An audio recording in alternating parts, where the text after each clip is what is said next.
Hey everyone, it's Gio and welcome back to This Week in Overwatch. This week has been the final week of Stage 2 leading up to the playoffs which we played tonight, and if you ask me, it has been a week of some very close matches. The week started with the LA Gladiators playing the Philadelphia Fusion. The LA Gladiators lost to Philly 3-1, which almost definitely pushed them out the playoffs at the time. A very tense match was played between Houston and Seoul, where Houston won 3-1, with Linkser just absolutely dominating that game. He put Flater to shame. Oh, he just boosted away.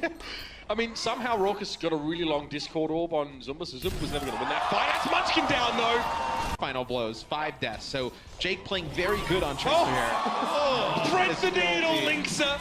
Most of the competitive Overwatch community was incredibly shocked to see the close game between the New York Excelsior and the Dallas Fuel.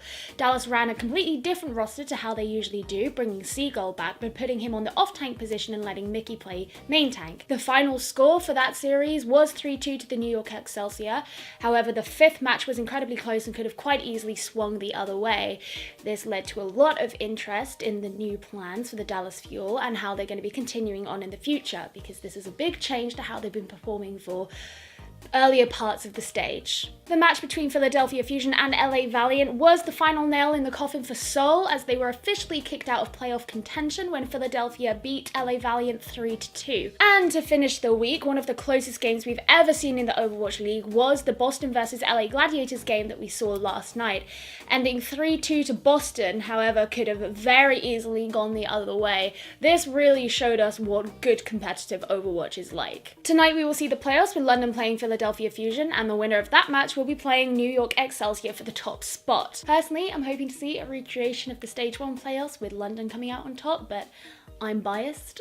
In Overwatch news, esports host Richard Lewis has written an article claiming to have uncovered the hidden Blizzard's secret code of conduct. He has claimed that once the identity of the whistleblower can be guaranteed anonymous, then they will be releasing the entire thing. However, the main point of the article was to point out the inconsistencies of Blizzard's approach to their code of conduct and put forward a very good argument as to how XQC could and should appeal his suspension. One of his recommendations to Felix was to sue Blizzard. However, on his stream, Felix responded saying that he had no plans to do so, saying that A, because it was too late, and B, he did not want to completely mess up his relationship with Blizzard and get banned from playing Overwatch or play Overwatch competitively ever again, citing his ability to play in the 2018 World Cup as one of his reasons. Dallas Fuel's new main tank OGE has been suspended for 4 games before even starting with the Dallas Fuel for account boosting back in 2017. This means OGE will not be starting his run with Dallas until early April this year. Controversy has sparked from LA Valiant's Inside LA Valiant Episode 3 video, in which it appeared that some players, especially DPS star Agilities, were being treated unfairly. Clips of Agilities being driven to an empty parking lot to be told he was being given his last shot to prove himself